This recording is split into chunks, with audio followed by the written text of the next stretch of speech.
guys, this is your Gambino here with a new stream. And this stream I'll be going over the event week for this week in Grand Theft Auto Online. So starting off, I know the money opportunity was from last week as well, but it is kind of the main highlight, I would say, of the event week. There's not necessarily anything really new this time around much. It's not too much new stuff this time around. That was really worth highlighting on the titles, so I won 14 times money RP on the business battles, because that's the best of the money opportunities. There's only one actual new money opportunity I didn't really feel it was worth putting it on there, plus I don't know how I would have worded it anyways, and I don't get how my spin was so weak there, but okay.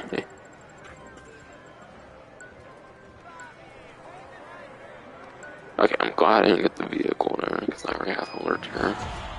15,000 RPO, boo. But yeah, pretty recently I got to rank 750. So I think I have a golden globe now on the lobby screens, which is pretty cool. As of the last rank before that, obviously, but yeah. As you can see, it does look very interesting in here, to say the least. And there's a reason for that, and I'm guessing that's only for today, obviously, being Halloween and all. Because I know I was on the game yesterday, and I didn't see all this, crazy weather and stuff. More on that later. But yeah. Podium vehicle, pretty sure it's obviously the Albany Lurcher. It's on here.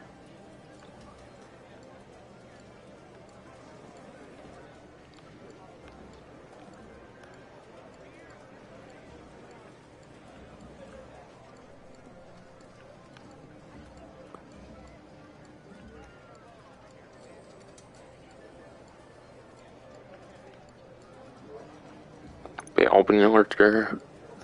And it's a $650,000. And yeah, going off of Bruffy 1322's spreadsheet for performance, it is a 39th place lap time for muscle car class. And then top speed.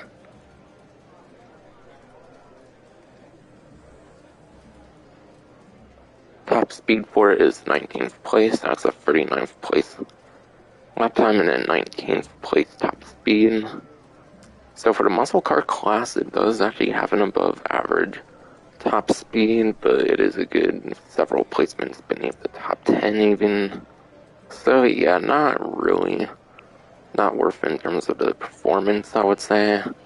Obviously you're getting it for the customization and all that kind of stuff. And he has 2 liveries on there. There's probably a none option for it as well, as long as you customize it in go Santos customs and all that. But it doesn't seem you can do a none option, at least on the website.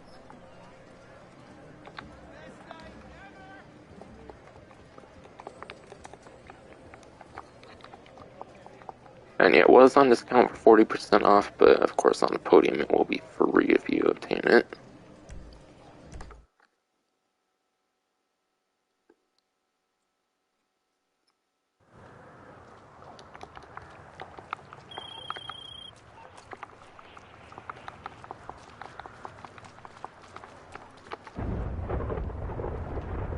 But yeah, the weather today is pretty crazy, at least for nighttime. Because that's when the UFOs tend to show up.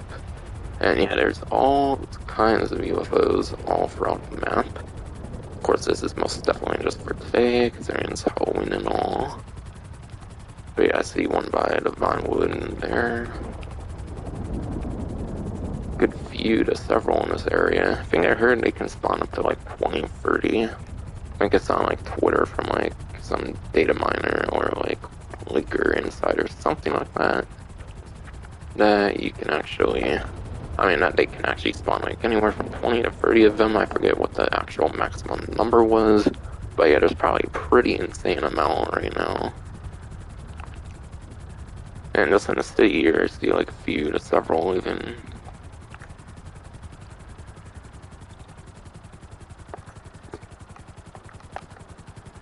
There's even one I like to land back reservoir even. Not sure exactly where that one over here is at. And yeah, the vehicles, helicopters and stuff, they will still stall around by like a UFO or something. Though I was like in the middle of the city, I don't know if I was necessarily like right next to a UFO. So yeah, maybe tread a bit more lightly in terms of flying a helicopter and all that.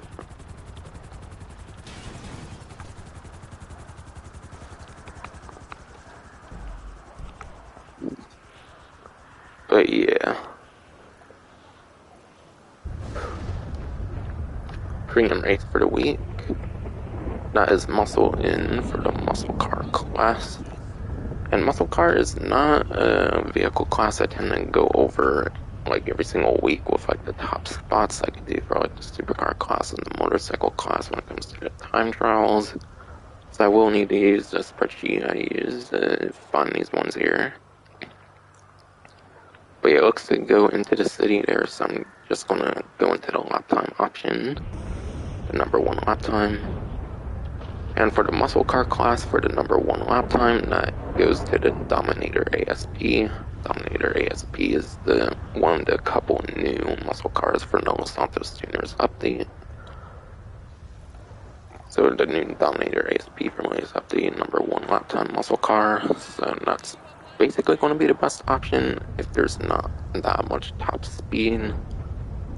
Honestly, I can't really show the map on here for like the actual race. I mean, obviously, but yeah. Dominator ASP should be a very solid option.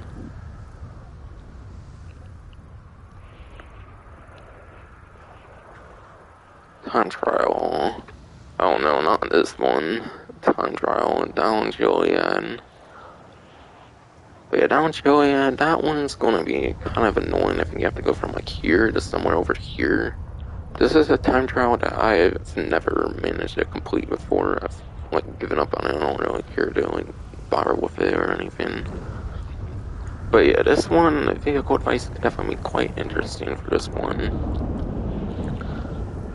Yeah, I'm probably not going to even talk about the supercars. I don't think a supercar is really going to do here. Like, good luck even getting up the mountain without like a cargo bomb or something. But yeah, I'll go into the motorcycle class.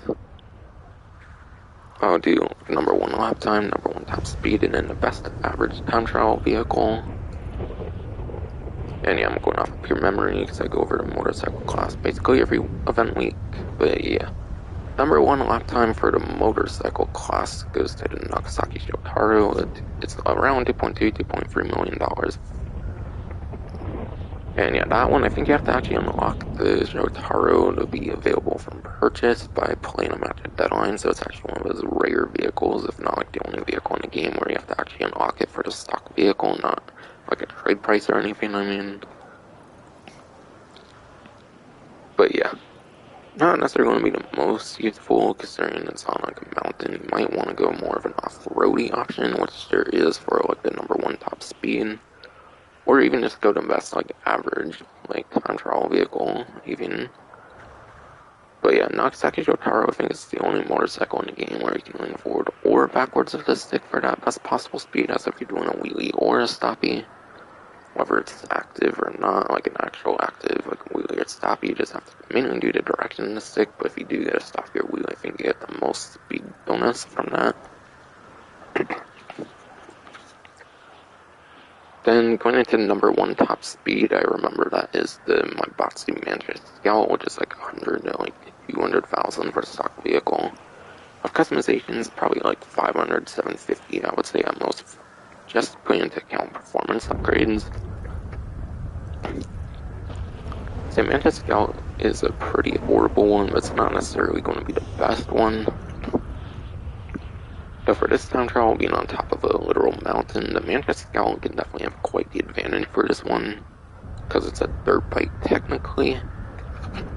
So if you change the like type of tires, then again, I think motorcycles are kind of forced to have like motorcycle wheels. I don't think it's like ATVs where they can have like all the different types of wheels. Then yeah, I feel that Mantis Scout could definitely be quite a good one this time, being on a mountain obviously. And yeah, Mantis Scout, as well as the other motorcycle I'll be mentioning right after that, you have to go backward with the stick as if you're doing a wheelie, I'm pretty certain, for the best possible speed, as you do with 95% of motorcycles in this game. And yeah, with the performance upgrades on them, Shotaro, I would imagine it would be 2.5 to 2,750,000 if you include performance upgrades, obviously. And then the best average vehicle, I would say, for a time trial in 2021 would actually go to Pegassi Body 801. Pegassi Body 801, that's 10,000, 9,000, or 8,000 for the stock vehicle, so it's very affordable, actually, even more so than the other two I mentioned even. And it actually has a number 3 lap time, and it has a number 3 top speed for the motorcycle class, which makes it the best average vehicle, because Shotaro was underneath the top 3 for top speed, and then the Manchester was underneath the top 3 for lap time. So basically just use the Pegassi Body 801, I would say, for pretty much any time trial, even because it has the best performance and it's in a good class of vehicle as well. And again, that's backwards with the stick for best possible speed, and probably 250,000 around there, I would say, if you include performance upgrades, obviously, for the investment, not bad at all. And RCB and Dito time trial, I'm just going to pretty much mention it. I don't really have guides of my own on them. And yeah, you can only use the RCB and Dito, so not much in terms of vehicle advice for this one, but yeah, it's a construction site too. Between the 4 RC Bandito time trial guide videos I did make one for Construction Site 1, but I got bored of the series by the time of getting to Construction Site 2 and stuff like that, so I don't personally have a guide for this, but if you want a guide on the time trial or the not podium, but the time trial and RC Bandito time trial, then a YouTuber I would probably recommend would be GK Men. He tends to do those kind of time trial guide kind of videos. He has a couple 100,000 subscribers, I'm pretty sure, so it should be pretty good. I don't watch it myself, but I know they do make guides on the different time trials every time they release and all. But yeah. I would imagine advice for it could be similar to Construction Site 1 though, but yeah. Might as well obviously look into the very particular time trial and all of that. And I'll be going on the channel here for a moment. Alright. Good.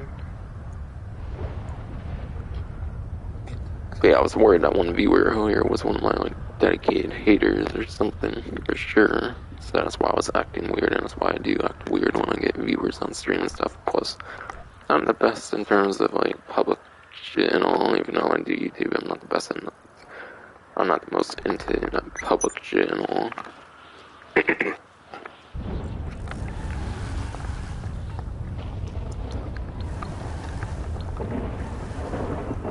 By the way, I don't necessarily think the performance of my vehicle is this bad because of the weather here. I think my performance on this vehicle is actually kind of bad because it just doesn't perform that good, at least in terms of turning and stuff. But yeah, I decided I'll roll with the LCC Sanctus today because obviously the podium is the Lurcher.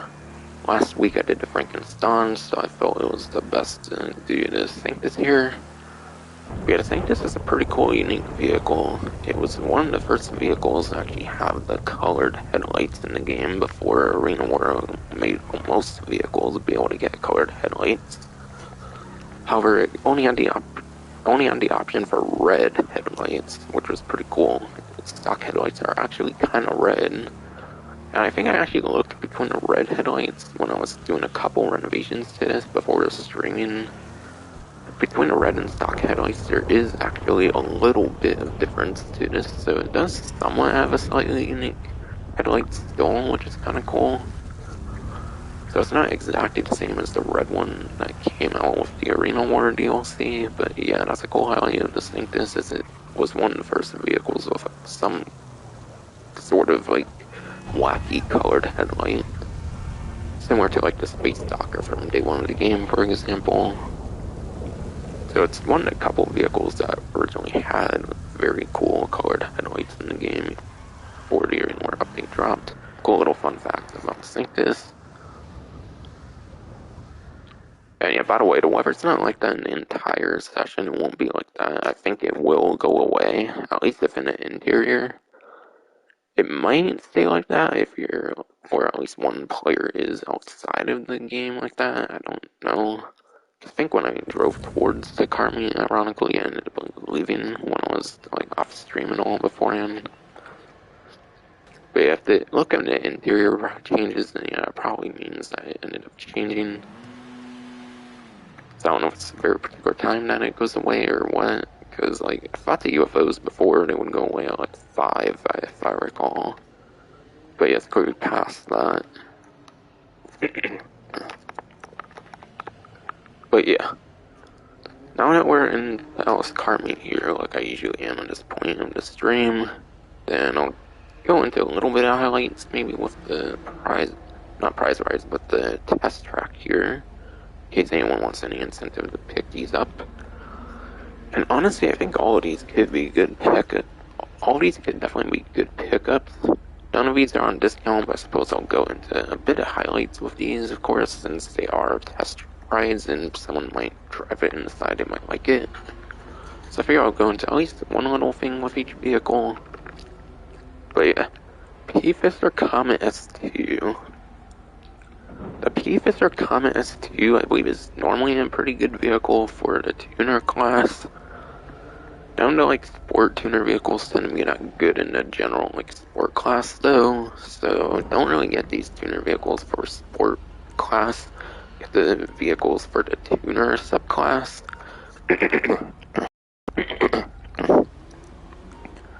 So basically what I'm saying is these aren't going to be the greatest for like sport class races at all. None of the like sport tuner vehicles tend to be. They're really best for the tuner subclass, obviously, as you would expect being part of Los Santos tuners.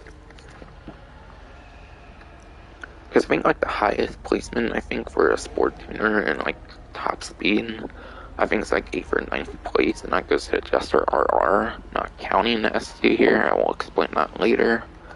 And I think the highest lap time between him and the like sport tuner vehicles is like 12th place with the Comet, not the Comet, but the Sultan RS Classic. I think that's like a 12th place lap time, so yeah, don't really get much of any of the tuner vehicles if you're going for like sport performance. I'm pretty certain in general this is good for tuner performance. It's probably average at worst, I would say. It's definitely above average, I would say. I would think it's definitely better than the Dominator ASP, I want to say. I know that one's still pretty average, I'm pretty certain of it. Something interesting with the P-Fister Comet S2 is it's actually the best top speed in a very particular circumstance in terms of the tuner subclass. And that's if you have low grip tires and then you also lower the vehicle as well, or stance it. I think they call it lowered in their interaction menu, but I'll just say stance it, I suppose. Because the tires are already called a low grip.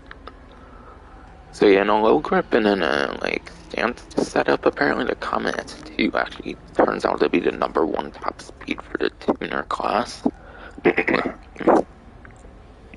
think I heard it can get into like 170 like miles per hour. But I think I heard it can get into like 170 miles per hour, and it's actually a pretty impressive top speed. I think I hear the top speed on a low grip stance setup can actually surpass certain like rocket boosted vehicles, believe it or not. So you're getting amazing top speed if you go for a low grip stance setup. Otherwise, if you're not going for that, because that's terrible for like racing, then yeah. Unless you're doing like a purely top speed race, it's not going to be great for racing if you do the low grip stance setup though. But going around on highways in like free mode or doing a like dedicated top speed race with this, definitely great. So definitely don't sleep on the Comet S2. But yeah, it's not a discount, it's just a test track ride here. But I figure I'd bring stuff up with these in case anyone might want to pick them up. Emperor Vector. This one I know is very terrible in the top speed department, but I do know it's very great in the lap time department. If you want a good vehicle for your lap time and top speed, I recommend going for the Sultan RS Classic, but the Emperor Vector is still one of the couple top speed vehicles in terms of the tuner subclass. None of the drifty vehicles after that, besides for the Sultan RS Classic, I think really beat it in the lap time department. So I think it's still number 2 out of the 17 tuner subclass vehicles for the lap time. But you don't really get it for top speed, just lap time.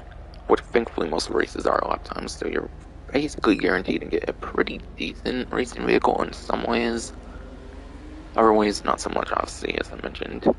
And then this one I'll actually have to go on the spreadsheet for, because this is actually the very first of the test track vehicles that is not a tuner vehicle, believe it or not.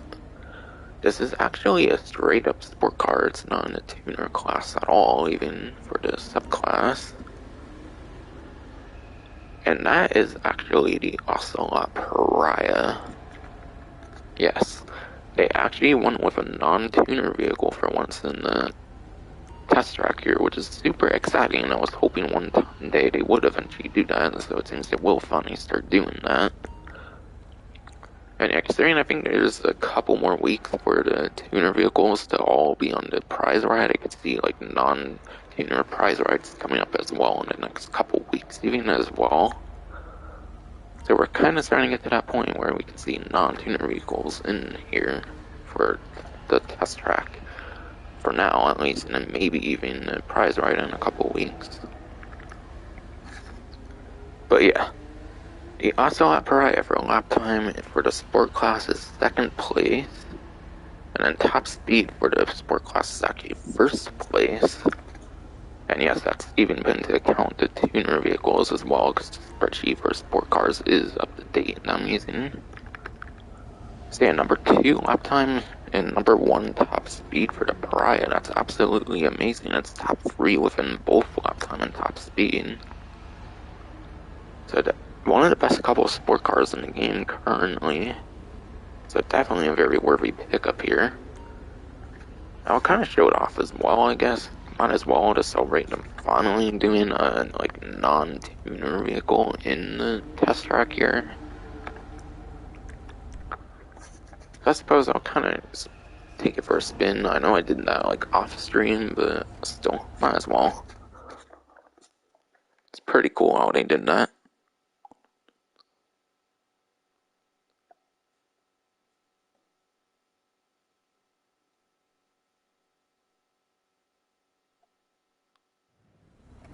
And yeah, I think the screen looks more normal now, so yeah, I think that kind of suggests that the interesting weather went away for now. But it will probably come back. I would imagine it does come back. And yeah, if you're outside in the city area, it could stay way longer for all I know. Because the first time it kind of first went away from me when I went into the car meet, so I don't know if at least in an invite only by yourself, you might want to stay outside if you want to keep that weather. Assuming that's even how it works.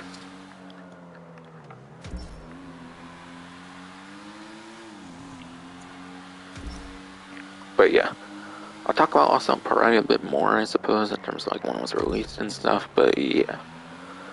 I'm pretty sure this was a vehicle back from the summer 2017, back from the Doomsday Heist with the Ocelot Pariah here. Like I said, very first test track vehicle that's not a tuner vehicle from the latest Santos Tuners DLC. And yeah, number 2 lap time, number 1 top speed, that's amazing.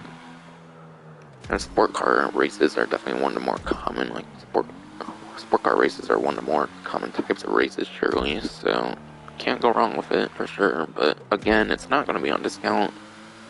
It's not on discount, it's just a test track vehicle, so if you're hoping to get it on discount, you won't be getting it on discount unless you get a discount from the Lucky Wheel, for example.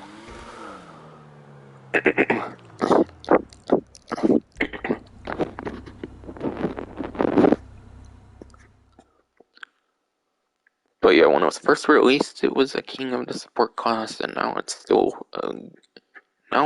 pretty top tier, even like 3 years and later, actually almost 4 years and later. Even it's still very top tier. It's almost still the king of the support class. Might even still be the king of the support class.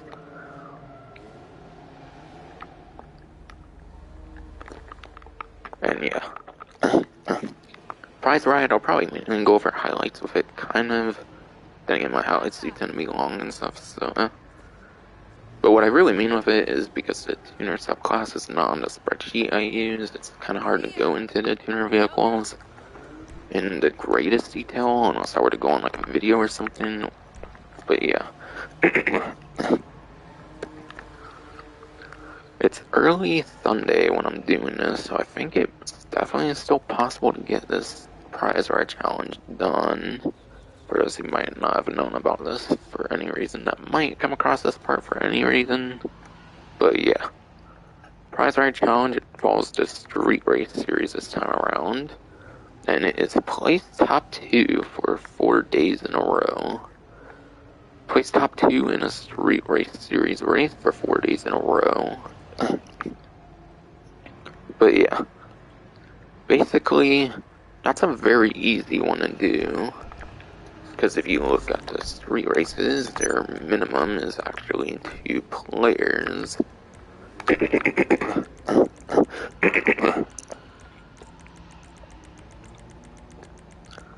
But yeah, to find the street races, obviously, and you just go to races, and in the like S section, they all have street race followed by a hyphen, and then the unique title, obviously. So it's super easy to find the ones you need. And as you can see, they're meant for 2 to 8 players each. So literally just go for the bare minimum, and then you're guaranteed to get the like top 2 on a street race. So as long as you do like 2-player street races 4 days in a row, you're guaranteed it. You don't even have to like win the race as long as it's just you and one per person. And obviously if you have one friend to do that with, then that's super easy. And even with randoms, it's super easy as well.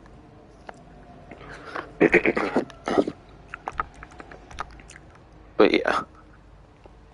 The Obey Tailgater S, I'm pretty certain is what this one is. I want to say it's like the only tuner vehicle for the Los Santos Tuners update that is actually a 4-seater vehicle. So yes, this is actually 4-seater, and I think like pretty much all the other tuner vehicles are actually 2-seaters. So this could actually be a very good tuner vehicle for the like robbery contracts that basically require you to use the tuner vehicles for the finale. I think I hear you can take like any vehicle and like certain like garage properties and stuff, I think, in the robbery contracts, but for the most part you are restricted to the tuner vehicles that you own. So yeah, Tailgater S, it could be quite a good pickup for 3 or 4-player robbery contracts. Then again, you can actually use the Santos.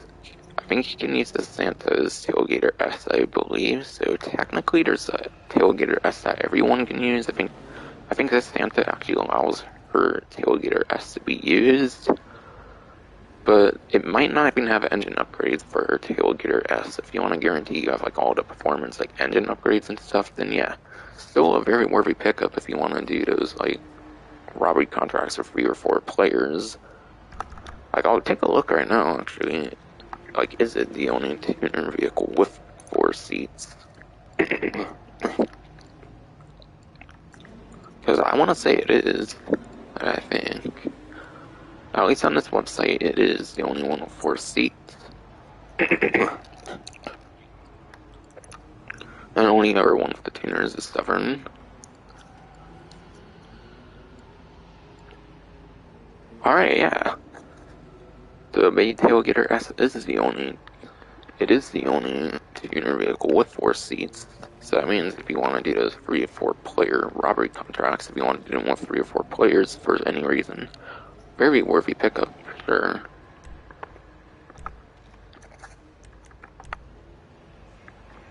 So I think that's the main reason to get it, honestly, is that's for its unique sedan classing, which makes it one of the few, like, tuner vehicles that is not a sport car.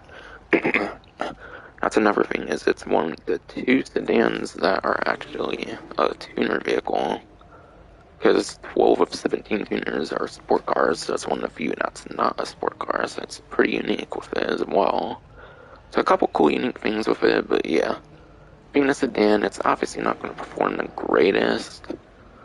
I want to say the ASP probably performs better than the Tailgater S. So it might be a little below average for both lap time and top speed. Just a little bit of predictions though, and that's not anything like straight up for the tuner subclass. But I was curious about the sedan performance though. I'm pretty sure the sedan performance is pretty good though. Though I know the Warner 8KR doesn't have good sedan performance for the actual main class, not the tuner subclass. So there's quite a couple good reasons to get this one. Pretty easy challenge even, so it's very easy to get it for free. So I would definitely go for it if you want. If not, then don't, obviously.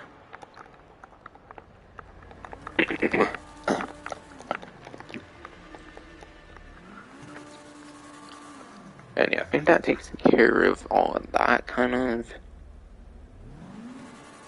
Oh yeah, I wanted to go to the arcade real quick, actually. Obviously, I did Cameds in the last stream, but I want to talk about the Cameds arcade machine, because I don't think they mentioned this until this event week. So I'll go over to the arcade here quick. That way people know more of what I'm talking about when I mention it.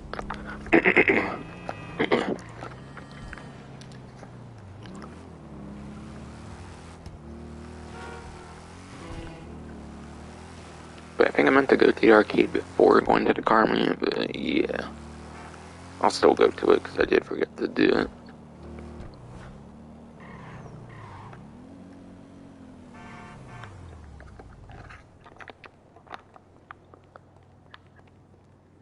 And yeah, for those who don't know what I'm about to say, it's that Cameds is a limited time arcade, which I'll go into a bit more detail with it. It's pretty much just a day I have to say here, but yeah, I want to like show what I'm actually talking about here. For those who might, for some reason, be confused if they come across this part. But yeah. Anyways, this cam heads here, it turns out, like, yeah, it's obviously spooky looking for like Halloween and stuff.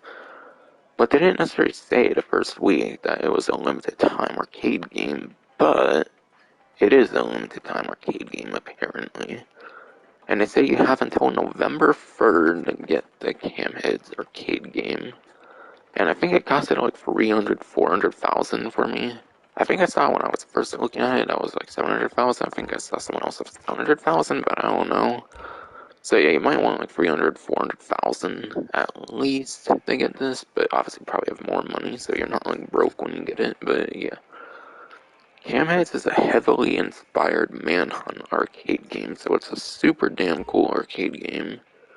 And I haven't played all the different arcade games, but I want to say it's probably one of the cooler arcade games, I would have to imagine.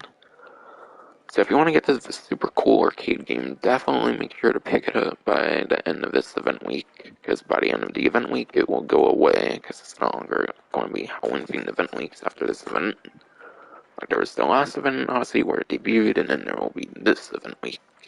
So a few more days left to get the Cameds arcade machine.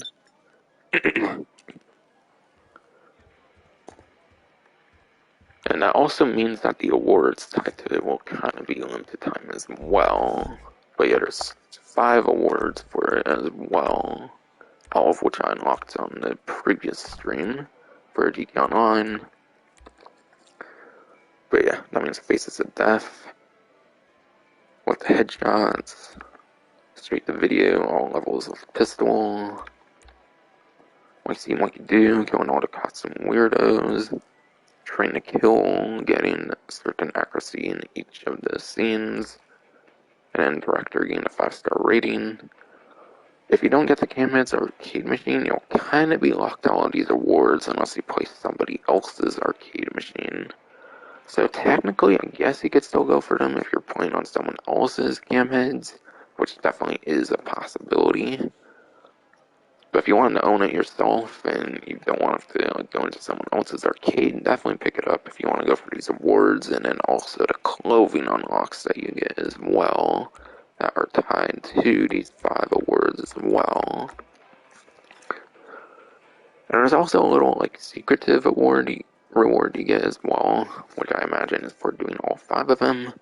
And there's actually a Adversary mask by getting all 5 of them as well. But again, you should be able to get them all, I imagine, in someone else's arcade if you miss out on it for any reason. And not the outfits here, but accessories, mask. As you can see, there's a Adversary mask. Super cool. Definitely don't want to miss out on any of his Camhead stuff, I swear it's super cool.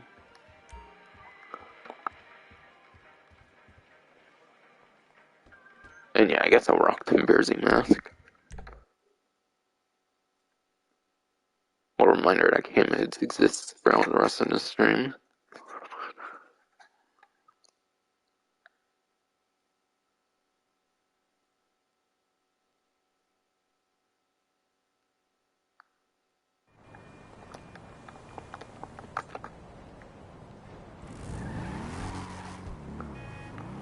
Anyway, I think this, I went with a dark red matte dark red, and then a red matte for secondary. And I went with a ghost delivery on it, because I think all deliveries on it are copy-paste from other biker DLC motorcycles. So obviously I themed it after the actual vehicle, and I felt the Ghost of Flames went perfect for it. Talking more about the Santos I'm driving here, because why not?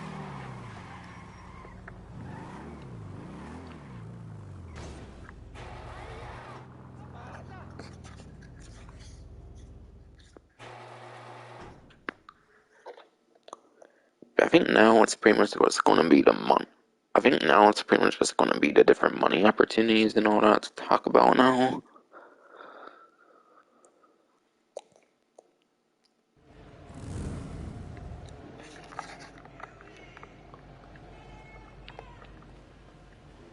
But yeah, I'll look into some login stuff here first, because I know there's a couple interesting login rewards this time as well. Obviously, being Halloween event week, you kind of expect there to be a good couple of interesting login rewards. So I'll look into those right now. But yeah, I'm on the newswire again, because that wasn't when I was first talking about it, but yes, Camheads is only available through November 3rd, so yes. If you don't get Camheads by the end of the event week, you'll miss out on it till probably next year, obviously. And by that time, expanded hands will probably be a thing if they don't delay it again, obviously, and all, but yeah. But yeah, there's a couple business battle login rewards, which I don't think were the case last time. And that is the Orange Skull Missive Mask, which I actually did get the Orange Skull Missive Mask off stream, yesterday or whatever. So there's the Orange Skull Missive Mask, and then also the Street Crimes Red Gangs tee for winning event cargo. I want to say I don't remember either of those being mentioned last week, so I think both of those are actually brand new for this event week. And I want to say they were the first appearances for those as well. So yeah, a couple cool clothing things to unlock from business battles for the event cargo. And you have to make sure it says event cargo, because if it says regular cargo, whatever, it normally says, then you will not be getting, clothing unlocks. And yeah, imagine it's possible to get the same one, but obviously there's only 2, so I imagine it's kind of a 50-50 chance. It's not like during, one of the festive surprises, where I think there was, a good few different ones, I think. So I imagine with only 2, it should be super easy to get them, compared to, 4 and, 5 different, things, they've done in the past before. play to unlock the Pegassi Torador shark camo livery. But yeah, I've shown it off in the past on my streams before, but yeah, every time I drive around my Torador, the Torador I had was actually a podium vehicle in the past. So I think it was limited to the podium vehicle when they had the Torador as a podium vehicle, but I think now it's available for everybody for the first time. So it's kind of new, kind of not for the new Pegassi Torador Shark camo livery. Not to be confused with the one that will be coming out at some point, apparently, in the Santos Tuners update. Then again, it's like past Halloween at this point, kind of, and then we still don't seem to have like the parachute bag for the Halloween parachute bag, and then there's supposed to be like a E-Cola and like Sprunk Hot Ring Saber livery. Whatever happened to those? Rockstar, are we even getting those at this point? Because they were in the like files and stuff, and like we're not going to have another Halloween thing until like next year, most definitely, obviously. But yeah. I've shown it off tons of times in my different streams before, because the Torador is a vehicle I would use a lot of times, at least before the Los Santos Tuners update, and getting a good chunk of tuner vehicles. But yeah, it's a very cool livery, which was exclusive to getting the Torador when it was on the podium vehicle. Again, I believe it was exclusive on the podium before. But as of this event week, you can just log in to get the Shark Camo livery, so now anyone that missed out on that podium vehicle Torador can now apply it to their existing Torador, which is the new submarine car from the previous update, the Cayo Perico Heist, obviously.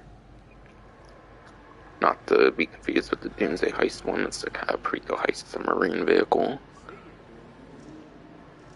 And that seems to do it for the login reward kind of stuff. So the first couple was for doing business battles, and the livery for the Torador is just a login thing. So now I think it's money opportunity time, though I think I'm not going to go into too much details of them, because the money opportunities for the most part are all the same. I think there's only one change to the money opportunity, and it's from like double to triple, and that's it, I think. So I think it was on money opportunity last week, but it's triple and not double this time. So I think it's basically almost all, if not exactly all, the same money opportunities.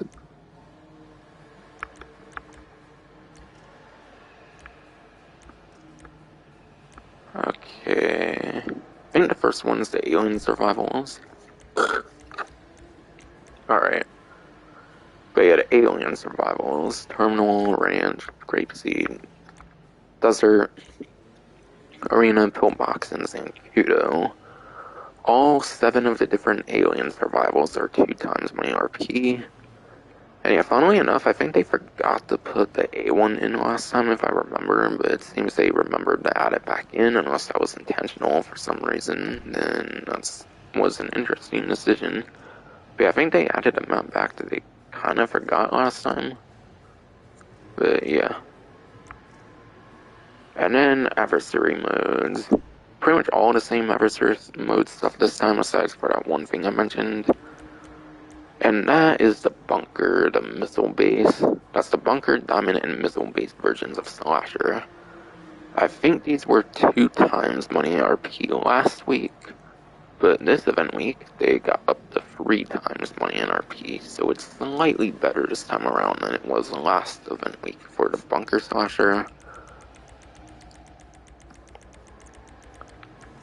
The diamond Slasher, and then also the missile-based Slasher, those are now a 3 times and not a 2 times, I'm pretty certain, because I'm pretty sure it was 2 times last time. All the other Slashers, though, are still 2 times, by the way. And yeah, come out to play, 1 for 5, those are all 2 times, condemned, 1, 2, 3, 4, 5, and 7, again, they forgot 6 for some reason. 2 times money RP. See, Roster, that's what happens when you vault these modes. You forget about maps entirely, unless there was something wrong with the 6th map, but I don't really think there was, I would imagine. Condemned it. It's really fucking sad. I think they did forget problems, but it seems they brought the one that they forgot that one. I want to say they forgot one of the alien survivals last week. But yeah, poor condemned, no condemned 6 apparently.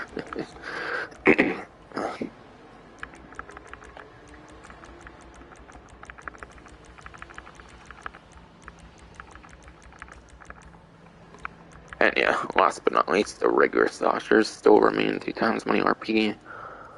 For the adversary modes, again, the only change I'm pretty certain is the double on the interior slashers are now, or not the interior slashers, but like the bunker diamond missile based slashers, since the regular ones are also in interiors, are 3 times and not 2 times for the money RP.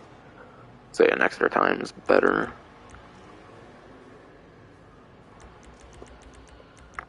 And then the business battle thing still remains, which was 2 times money RP on the business battles. And ooh, the interior did change again, so I guess there is some kind of like end time to the like different like weather, of course. But yeah, I guess I'll kind of go into the business battle advice again because it is the most important money opportunity, I would say, or yeah, most important and the best money opportunity, no doubt. And that is the business battle 2 times money RP. The best couple to go for would be the one at Fort Sancudo, which has the spaceship parts, which I actually did manage to do for the first time.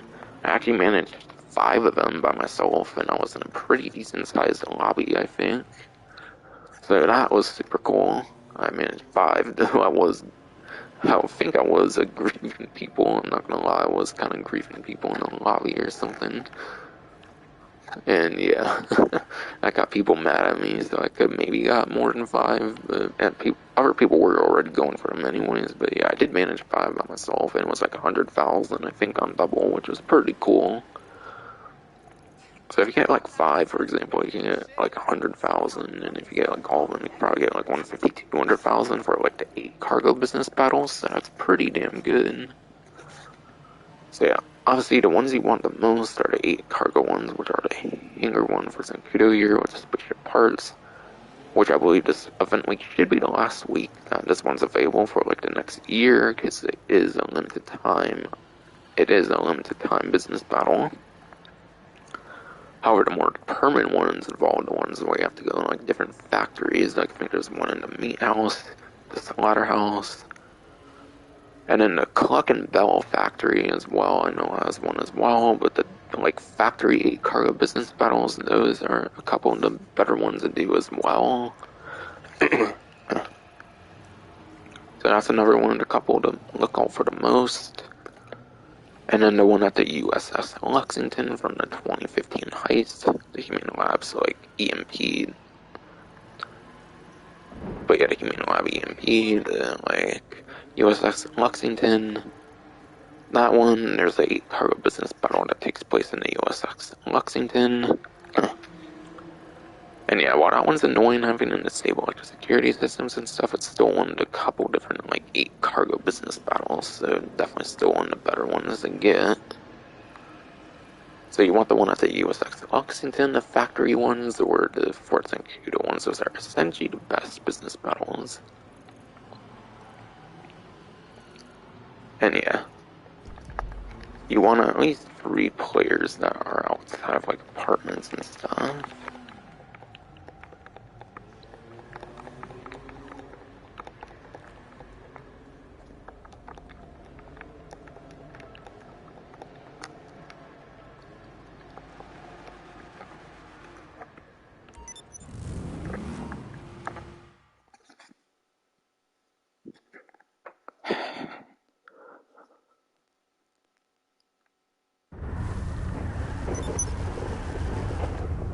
I'll kind of see if I can get attacked by slashers again here, like I did last time around, but I kind of doubt it.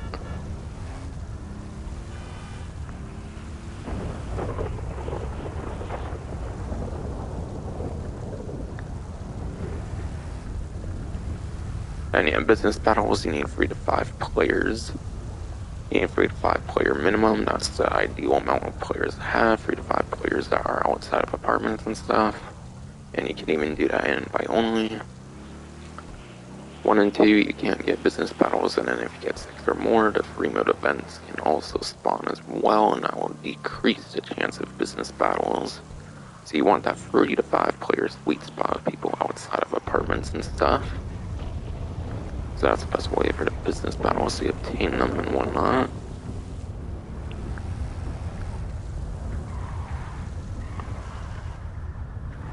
And by the way, the hissing noise or whatever that's in game, it's not anything like background or anything.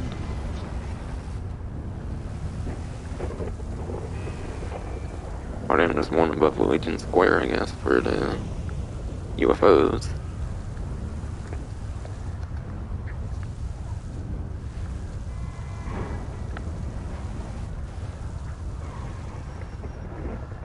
But I think this green water effect that they have here, I think they used in like the slasher map with like the yacht. But it seems they finally used that like weather effect from like the yacht slasher into like an actual weather effect for Halloween for once, because previously they didn't really use it for free mode. I think it was just for that one like slasher map, as I mentioned before.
But yeah, I'm going to the Redwood racetrack, see if I can get the driver. I want to see if I can get the driver slasher with the Redwood racetrack.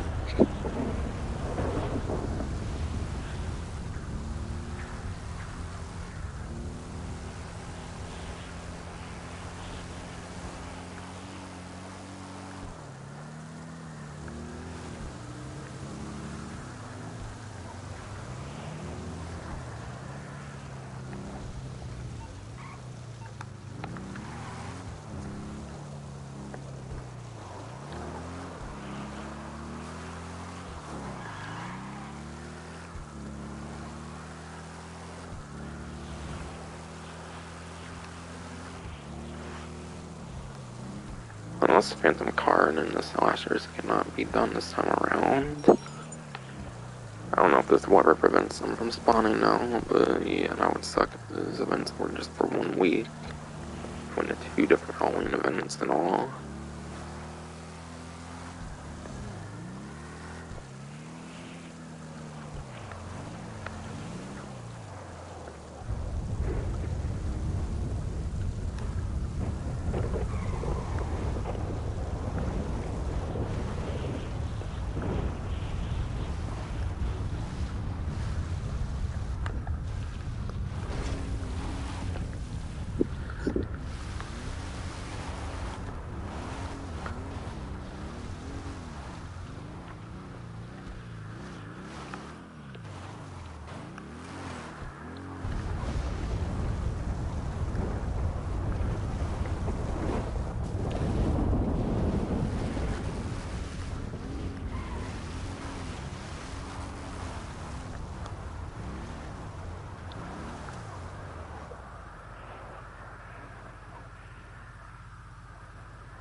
So I don't know if we can because of this weather or whatever, but yeah.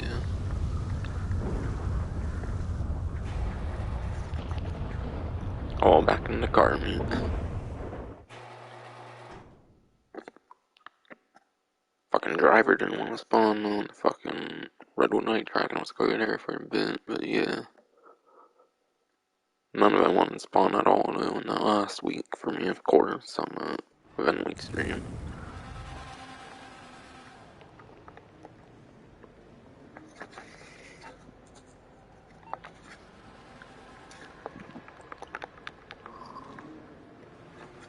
Alright, so I think I mentioned every money opportunity, so I think it's pretty much discounts now.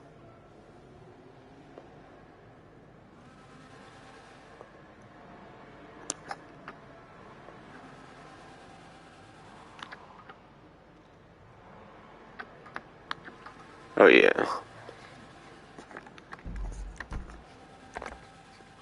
I don't know if it's in my brief or not, but I'll try to see if it is.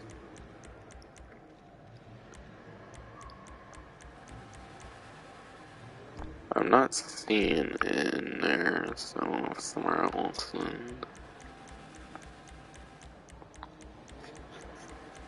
Alright. I do not see it, but there's apparently peyote plans back in, which were not in the previous event week. But they didn't bring them back last event week for some reason, but this time, this event week, there's the peyote plants that have returned. So the peyote plants are back for the week, so definitely take advantage of any fun that can be had with them. I think I heard you can glitch like peyote plants and then like birds shoot like sticky bombs and shit. It's pretty fucking tight. So it could be something worth bothering with for sure. Honestly, when it first happened, I did a stream getting all the peyote plants, I'm pretty sure, for GTA Online. So I have a guide for it, but obviously there's other ones out there on like different search engines and whatnot.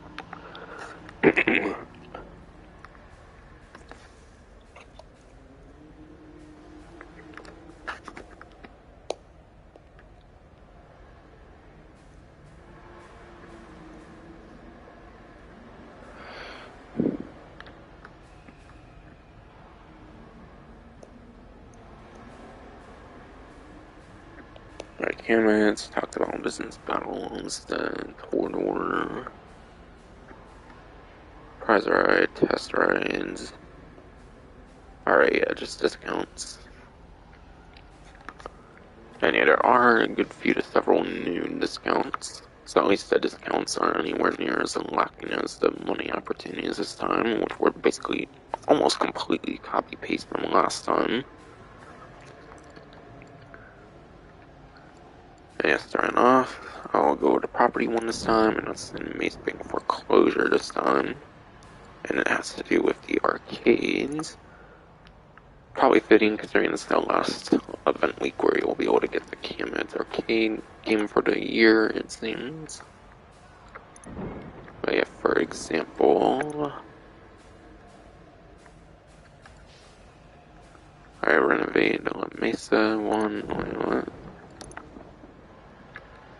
Wait, I thought Mesa, what? I thought I have one like over here though, what? It's saying to renovate, not like buy from or whatever.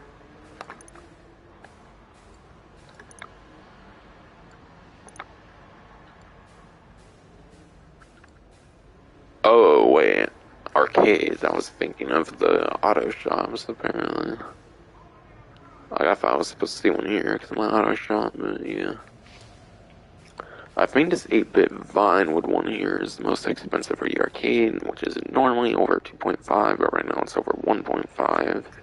They're actually getting a little over $1 million on savings of 40% off of the arcades here. That's very nice. Also goes for the renovations. Classic style, mural, floor, neon art, those are all just cosmetics there. But obviously you'll save on them, so definitely get them. Wait, did I not ever have the, like, wait. I never had a personal quarters here, I'm confused.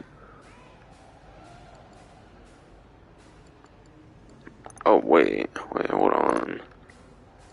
This isn't mine, I'm renovating one I don't have right now, but yeah. Personal quarters, obviously, allow you to spawn in the arcade, which is definitely quite nice. Also gives you the gun locker, and then also gives you the gun locker for the property, which is quite nice. High score screen, obviously, shows high scores and all. This one's kind of a cosmetic, but it's also pretty cool at the same time compared to so many other cosmetics.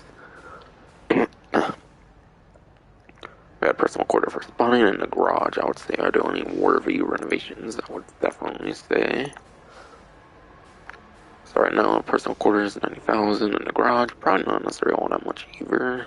Plus the property. I'd say at least like 2 million around there for like the minimum stuff that's worth getting and getting the most expensive location. Though personally, I don't feel the most expensive location is necessarily the best for the arcade. Personally, I like my location, which is at the Video Get in La Mesa. Reason being, obviously, is the casino is right here. But yeah, the casino is actually right here, so I think for that reason, it's actually worth getting the Video Get in La Mesa one, which actually is not the most expensive, I'm pretty sure. I think it's like the second most expensive. I think this one's the most expensive. But yeah, I think it's way easier to get to the casino from here, which obviously will be better for grinding not Kyle, but for grinding Diamond Casino heists.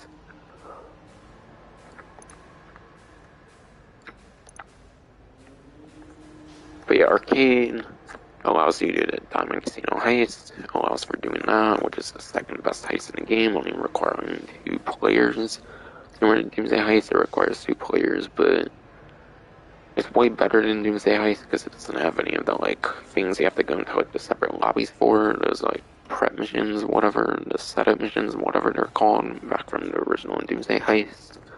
They completely got rid of those for entirely free mode like prep missions, so it was a pretty huge like leap forward for the heists for sure. So Diamond Casino Heist is definitely a pretty doable one. It just requires 2 players, which is the sucky thing for the Calprico, honestly. But yeah, definitely second best heist in the game, and it's therefore provides a very damn good money opportunity. Probably not the most worth getting though, not like there's Calprico heist, but yeah. But you also get access to the Master Control Terminal, which also allows you for like buying supplies for all your different businesses in one location.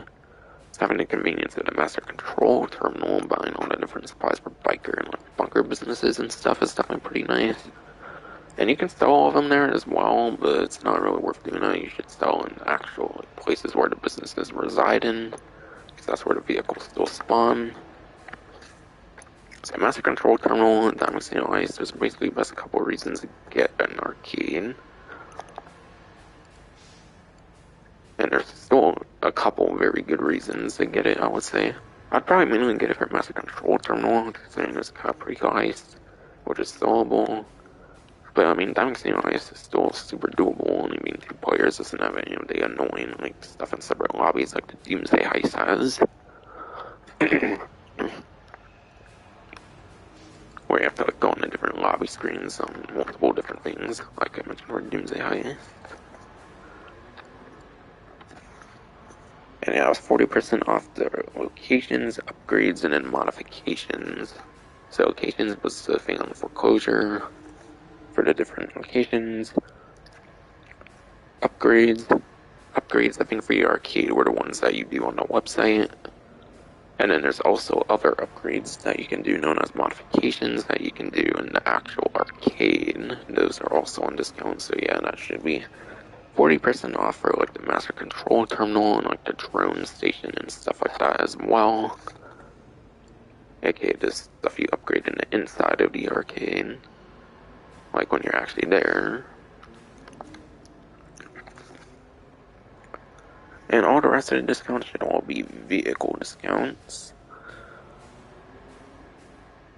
So I'll have to see like which websites have to go on here first.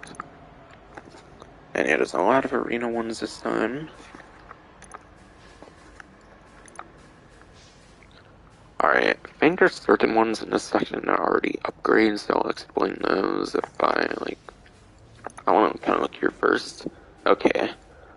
So it is just nightmare versions, at least for this section, though I imagine that's for all these arena discounts for this time as well.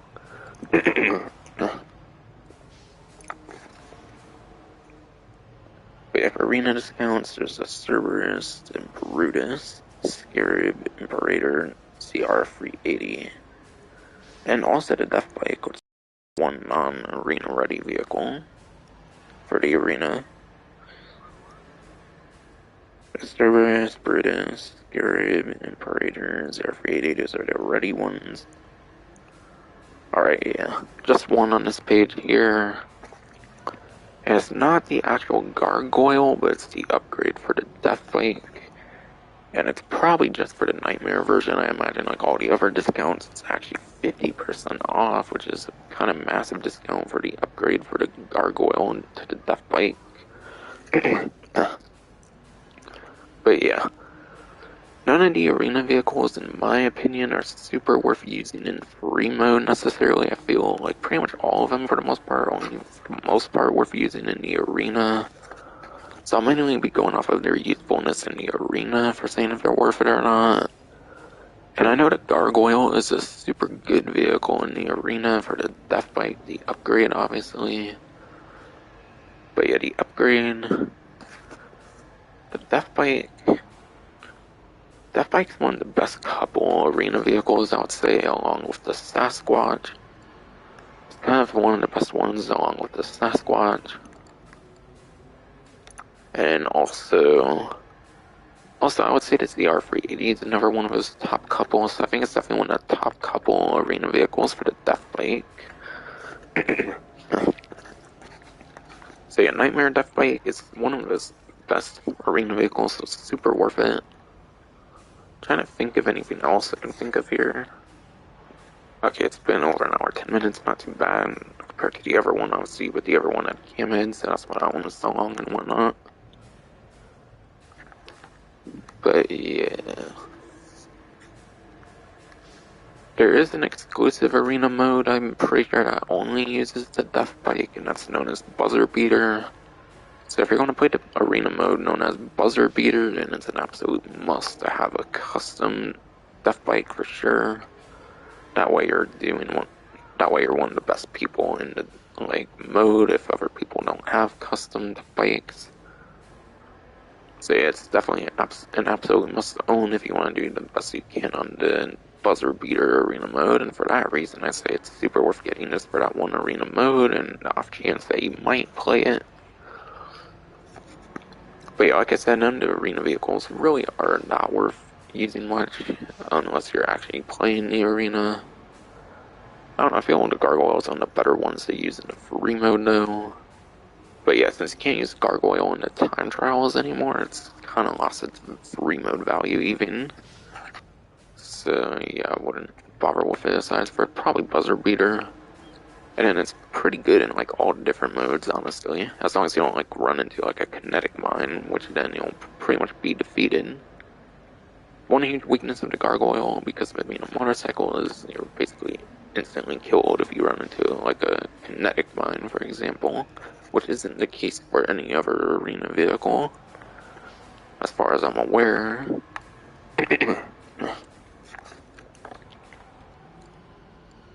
And the arena ready vehicles. And again, it's only for nightmare variants, which makes sense being Halloween themed event week. But yeah, the Cerberus. In terms of the nightmare version, going back to the Death Bike a little bit with the shield that you can have on the back of it, I know the Nightmare and the Apocalypse Death Bikes, going back to that, of course. I believe the shield on the Death Bike is bigger on the Apocalypse than the Nightmare over the Future Shock, so the Nightmare Death Bike is actually one of the more worthy versions of the Death Bike to get. But yeah. The thing I want to say here with the Cerberus isn't really much of a deal breaker, but it is kind of a feature you'll lose by getting a Nightmare Cerberus over a Future Shock Cerberus. I think the Cerberus in particular, there's actually 3 very particular slots for the Cerberus, so you actually have to have all 3 of the Cerberuses to fill up your arena entirely, I think. So yeah. But yeah, one thing that Nightmare Cerberus does not have that like the Future Shock one has is like it has a plasma flamethrower, which is just a purely cosmetic thing, but yeah. Having like a green flamethrower is cooler than having a red flamethrower. So I think for that reason, for the coolness of the plasma flamethrower, the Nightmare Cerberus is kind of worse in terms of the little cosmetic of the flamethrower that you can get with the Future Shock version only, I'm pretty sure. So if you were to get just one Cerberus, I would make it the Future Shock, but if you're going to get all 3 of the Cerberuses, because I think it does have unique slots that only it can fill up in the arena, then it's definitely totally worth getting 3 at some point. But yeah. Cerberus in general, not that good for the arena though.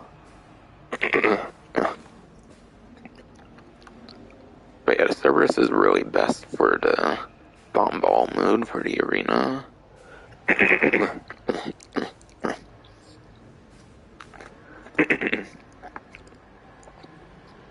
Fucking nose tickles, god damn it.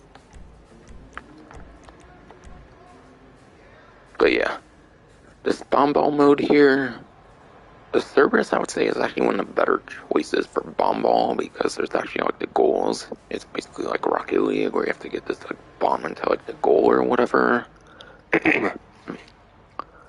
So you definitely want the Cerberus the most for bomb ball between different modes. That's the main use of the Cerberus.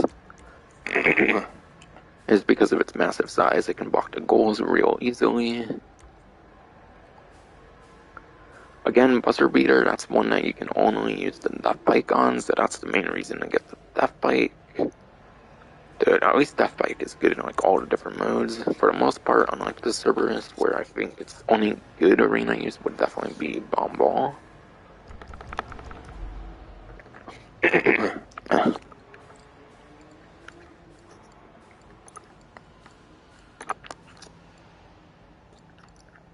And yeah, the Cerberus. Cerberus is one of the only 2 vehicles currently in GTA Online that actually allows for a flamethrower. I think the only other vehicle that has the flamethrower in GTA Online is actually the Invade and Persuade tank.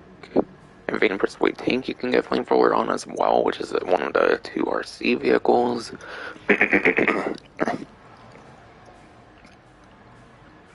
However, the Invade and Persuade tank has multiple weapons that you can choose from, unlike the Cerberus, which has to have flamethrowers if you're going to arm it as much as you can. So the Cerberus is the one vehicle that's worth having for flamethrowers. I wouldn't really get the flamethrower on the Invade and Persuade tank. It's kind of a waste on the Invade and Persuade tank. So it's the most useful flamethrower vehicle, so that's something good as well. So that's been good in Bomb Ball because of its massive size. That's definitely the best couple reasons is for Bomb Ball, and then for the uniqueness of its flamethrower weapon, those are the main 2 reasons to get it.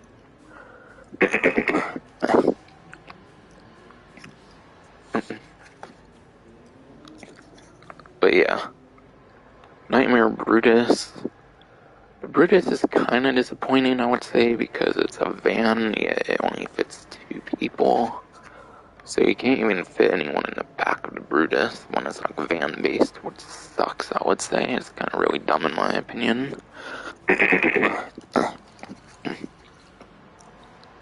But yeah.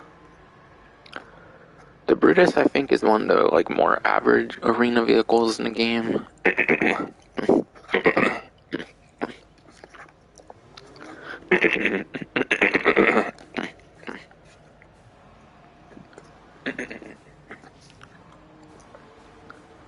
But yeah, being one of the best average like arena vehicles in the game, I don't really feel it has too much of a strong suit in any of the modes. I think it's kind of just an average pick for most of the modes in the arena.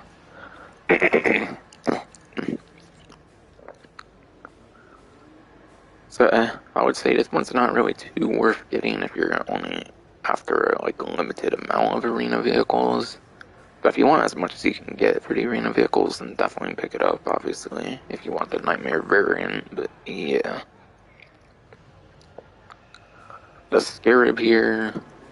Scarab I definitely think is one of the cooler of the arena vehicles, being tank-based and all. Though it is also disappointing like a tank as well.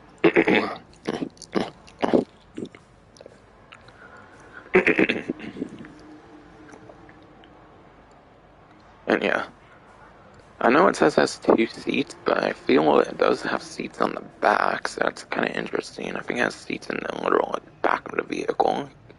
So I think it's 4-seater though, despite it saying that it's 2-seater, so that's kind of something. I mean, it depends on certain modifications if there can be 4 people or not, I don't exactly know.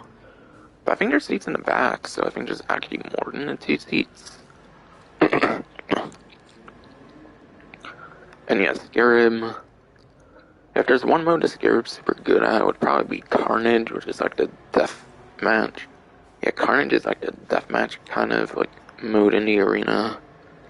But even then, even if it's good at Carnage, I feel the Sasquatch is better since it can go over vehicles of its high suspension and destroy them. But yeah, if there's one super good mode for Scarab, it's probably Carnage, I would say. But yeah, aside for that, it's probably a pretty average vehicle for the arena. So yeah, not really super great necessarily. And by the way, none of these like arena vehicles have missiles on them. They mainly have machine guns or their other like unique weaponry. So you're not getting like super good weaponry necessarily in terms of like free mode usage, I would say. So that's why I kind of say they're mainly good for the arena, not free mode at all for the most part.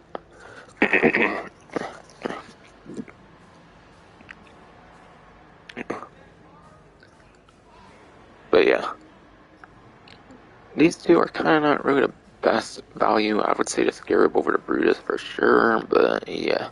I feel the Cerberus and Death Bike definitely have more purpose than the Brutus and the Scarab in terms of the arena. The Imperator, I want to say, is kind of similar to the Brutus, where it's kind of one of those more average, like, arena vehicles, and then also kind of like the Scarab as well. I don't feel the Imperator really has too much of a strong suit, necessarily. And yeah, I don't really know much of a, like, unique purpose of the Nightmare versions for the Scarab and the Imperator. Like, most of the vehicles, it doesn't matter too much which variant you do, I feel. But certain variants give you more protection on certain vehicles than other ones do. But yeah. Imperator, I can't really think of much of a, like, arena mode that one would accelerate in particularly. Like I said, I think it's kind of like the Brutus, where it's one of those more average arena choices. Though I feel it is better than Brutus, because I feel the Brutus would be a bit slower and clunkier and stuff than Imperator. That one definitely looks way more of an average choice than the Brutus, I would say. And then the ZR380, that one is totally worth getting. It's the one like sport car that's an arena vehicle, which is quite cool. Which means it's super good in the speed department, which is pretty important for a lot of the arena modes. So like Wreck-It, for example, that's like a racing mode, I think, for example, for the arena. The Wreck-It mode's a pretty good one, I would say. And then this one is one of the top options for basically any other arena mode that allows for the use of the ZR380. So yeah, between any of the arena vehicles, this will definitely give you some the most use, similar to Death Bike, I would say. Yeah, Death Bike and ZR380 are definitely the best couple I would go for. Then probably the Cerberus next, because that one's pretty useful for Bomb Ball.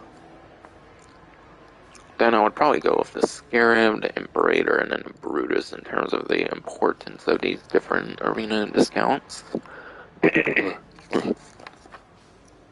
So that is all the arena discounts, all 6 of them this time around, which is actually the bulk of the discounts this time. I don't think Benny's has a discount this time. I definitely do not think so. Alright, sync this.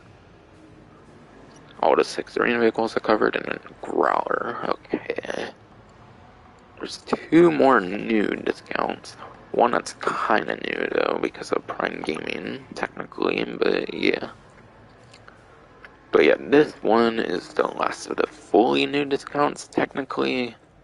But yeah, the P-Fister Growler, one of the newest vehicles that's been added to Grand Theft Auto Online, is on discount right now.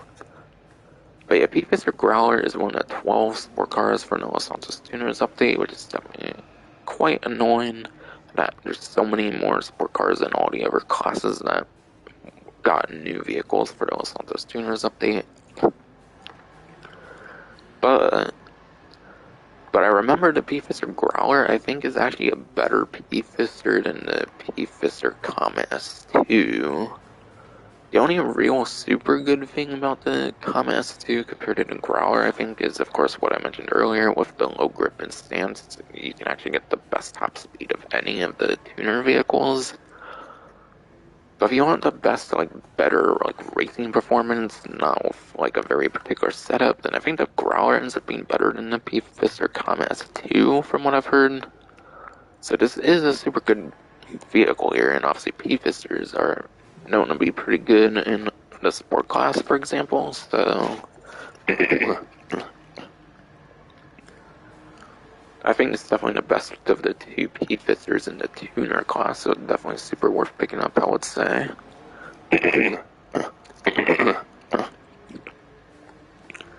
Like me personally, I was choosing between the Growler or the S2, and then I went with the S2 just because of the low grip stance setup. So I would have a purpose for the low grip tires. So I did almost go Growler myself, but I kind of went with S2 just because of the low grip setup stuff.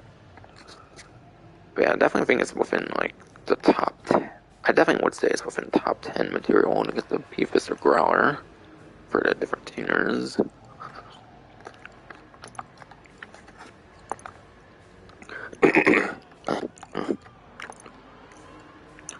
Might as well look on the rest of the websites here. I mean, on the rest of the website here.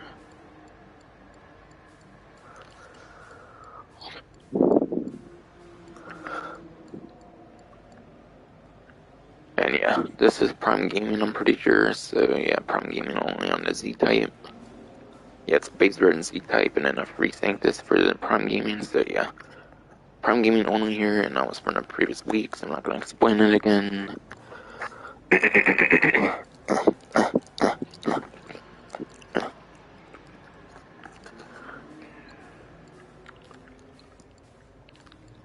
And then the last discount, this one depends on if you're Prime Gaming or if you're not Prime Gaming.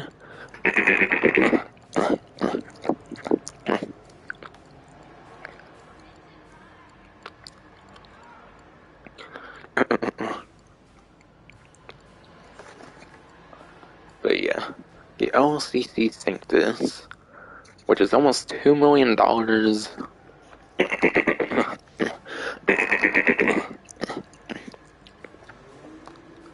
By the way, all the arena vehicles are 50%. P-Fister Growlers are 30%. Property discounts are 40%, and then LCC Santos that's 35%.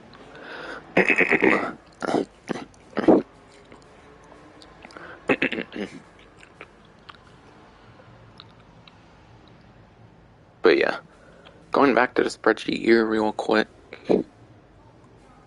for the Santos. But yeah, for the Santos, the lap time is 17th place for the motorcycle class, and the top speed. And the top speed of the Santos is 28th place.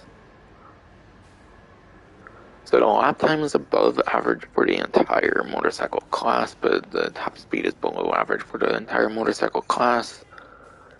But yeah, even then, the lap time being within the above average for the motorcycle class, it's nowhere near top 10 territory. So yeah, you're not going to want this vehicle for customization. You're not going to want this vehicle for performance. You are going to want this vehicle for the customizations. And if you like the uniqueness of the interesting, unique red headlights of the Santos, which is actually its stock headlight for the vehicle, then that's another great reason to get it as well. So that's for obviously being a Halloween motorcycle.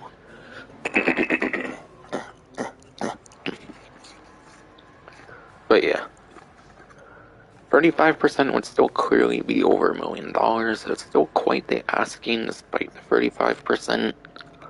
However, if you're like myself and you're like Prime Gaming, but yeah, if you're like myself and you are part of the Prime Gaming stuff, of course, then you actually get the LCC Sanctus for free. And yeah, you might want to pick it up this week if you can get the free LCC Sanctus being part of Prime Gaming, because technically the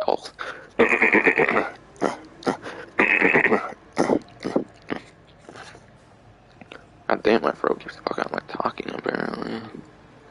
But yeah, if you are a Prime Gaming member like myself, definitely pick up the LCC Sanctus, I would say, by the end of the event week.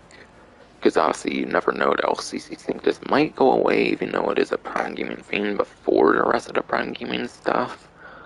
So you definitely should get one for free, I would say, this week if you have not already, if you're Prime Gaming. But if you're not, then it's still over $1 million, so that's kind of a hard asking, because that's still like 1 to 2 hours Cow Perico. Like, that could be 2 hours worth of Cow Perico if LCC Sanctus still even with the discount. But yeah, super worth getting for sure.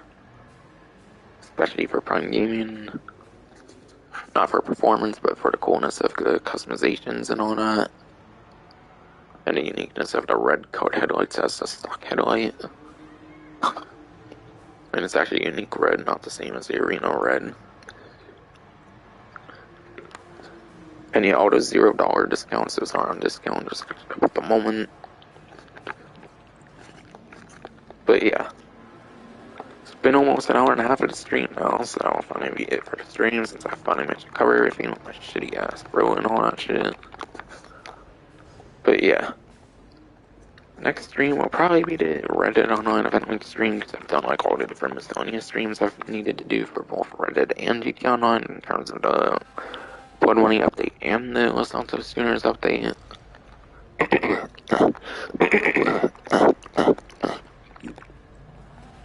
But yeah, there's probably another couple more Event Week streams I have to do before the Trody Definitive Edition comes out. But yeah, hopefully I'll be back on a Wednesday-Friday schedule for the event weeks, because yeah, Red Dead I had to wait till Friday because of the like Quick Draw Club, not Quick Draw Club, but the Howling Pass 2, Howling Pass 2. Howling Pass 2 did not come out until Thursday, so I decided not to stream until Friday because GTA obviously got an event week on Friday. And it actually worked out perfectly because, of course, the weather in the game right now for GTA Online for Halloween, there's a cool, like, bunch of UFOs in the weather for today, obviously for GTA Online being Halloween. So it worked out super well, actually. I think I forgot to get my Sanctus. But it seems to not be the weather right now.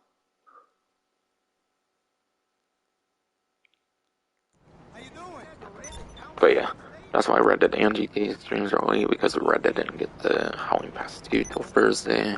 I didn't want to do it on the same day that GTA gets an event week. So I did Friday for Red Dead, and then GTA obviously I did today, which worked perfectly, obviously, being Halloween for this super cool weather, and it seems to be starting up here again, actually, north. It was because I was in the interior or what, I'm not sure, or if like, who knows, maybe like 7 o'clock is the start, like 7 o'clock in the evening there, in game obviously.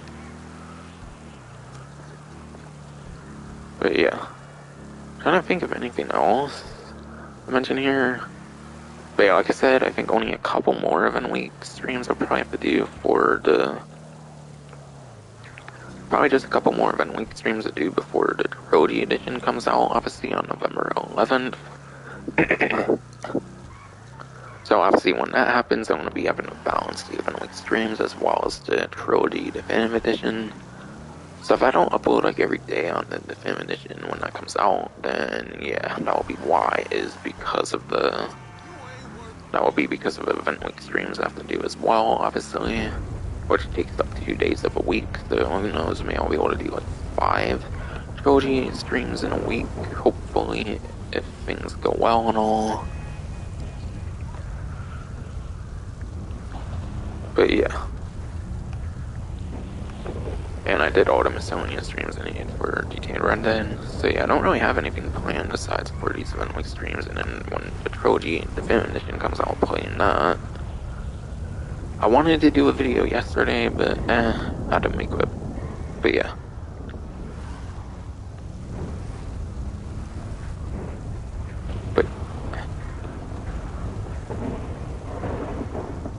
But yeah, I wanted to do a video yesterday, but I didn't have time for that, unfortunately, because I had to work on a Christmas list, apparently. But yeah, I had to make a Christmas list, so I didn't have time for making the video I wanted to yesterday. So I don't know. If I feel like it, I might try to do that today as well. But I don't know. I don't know if I necessarily care to. No, that's the end of October. So maybe I shouldn't, because the trilogy Definitive Edition will keep me pretty busy for November, probably December, maybe even January as well. But that'll finally be it for this stream. Hope you enjoyed.